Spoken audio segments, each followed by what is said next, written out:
Inspiration meets purpose in pursuit of the unprecedented. You like C's, I like P's. Purpose, power, unprecedented. Okay? But it's where you know where you're going, and you have the process, and we heard that phrase over and over again, because without process, without structure, what you have is lack of consistency.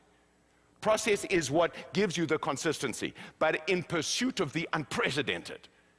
And by the way, the final phrase that I heard from the panel here today that was spectacular is when you are first to market, you have 100% market share.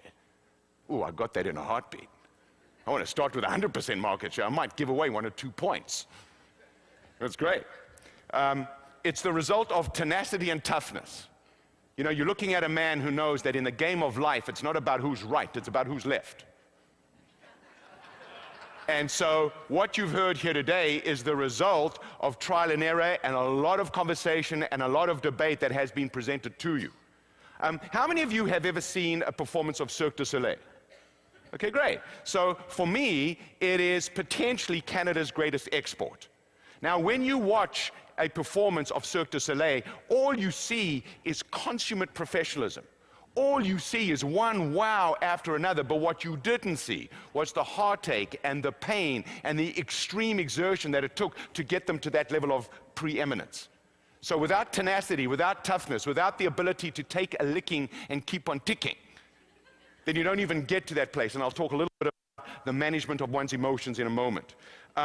It's dependent on hourly infusions of inspiration and knowledge. You know, I'll tell you that the biggest question people ask me after a program of this nature is, you know, Mike, right now I'm feeling juiced, I'm feeling pumped, I feel like I'm ready to take on the world. How do I sustain this on Monday? Right? Seriously, that's the biggest issue. And I say, this is not like you do this once a year and that'll sustain you for the next 364 days. This is like, if you want to keep teeth in your head, you need to brush them every morning. Seriously, inspiration is like food. You need to have it at least 3 times a day. Now, by the way, some of inspiration you can get by yourself. But I'll tell you, the vast majority of your information content, your recommended daily requirements, will come from the people around you. And so you and I know there are only 2 kinds of people in this world. The one kind of person, as they walk into a room or join a conversation, elevate the energy of the conversation. The other kind of person, and I don't see them here today, is the kind of person that when they walk into a room, you hear the giant sucking sound as they suck up all the energy. No, but I'm serious, that's the challenge. And so somebody the other day said to me, how do you stay so motivated, Mr. Lipkin? What are you on? And I said, nothing, but I attend all my own seminars. All right, so what I want to do briefly is just walk you through, in the short time that I have, 10 very simple steps to creating and then sustaining this state called personal alchemy. And just like you, I believe that if you have a great message, you can keep it simple. And if it's simple, people will get it. And let me tell you why else it's so important to keep it simple and short. Because the people in this room have very short attention spans. Seriously. People don't check out occasionally, they check in occasionally. So if you don't get through quickly, you don't get through. Did you hear what I just said? Okay, good. So this is simple. Now, you'll see that the first step is, I say reality is your friend, and the symbol there, the alchemy symbol, is earth. So you need to be deeply rooted in reality. You need to be able to, you know, first of all, accept it, because it is what it is. And if you're not accepting reality, then you're living in a place called denial, and that's not a place in Egypt. Right? Then you need to understand reality, but most importantly for the folks in this room, you need to embrace it, even though right now I know without a shadow of a doubt there's a high degree of uncertainty. And by the way, let me just share something with you. The day before yesterday, this is the Globe and Mail, from the day before yesterday, the front page of Report on Business, this was classic, talks about faster growth brightens the profit picture. Mark Carney, the governor of the Reserve Bank of Canada, pretty smart guy, already about a year ago, he said it's going to be a sharp decline, and then there'll be a sharp rise in Canada's fortunes, and you know, so far he's right. And they're predicting 3.5%, 4% growth this year, phenomenal, going down to maybe 1.5% to 2% next year. So pretty sweet picture, would you agree? Right? Hello, would you agree? By the way, this is not TV, I can see you. All right? Okay.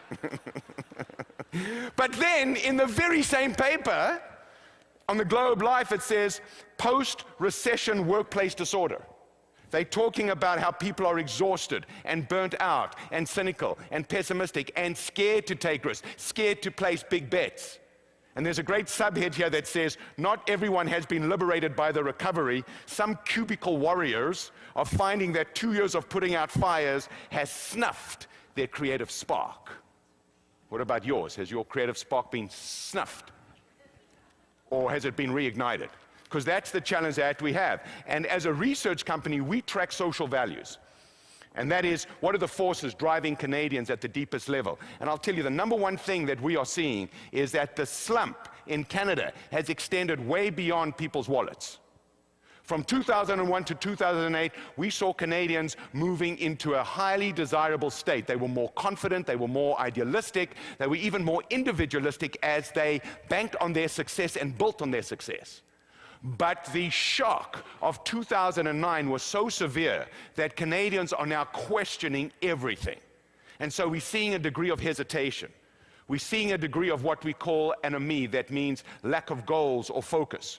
We're seeing people go within. We're seeing people scared to expose themselves and embrace the environment or embrace the unknown. And how are they dealing with all this change? They're going shopping. But they're not just going shopping for utilitarian reasons. They're going shopping as a means of escaping the harsh reality of their everyday lives. So the event message is very powerful. The experience message is very powerful. And then obviously, because their wallets have been impacted to such a degree, obviously price is paramount. But how they feel when they come into the store, the experience of what happens to them in the store is critical.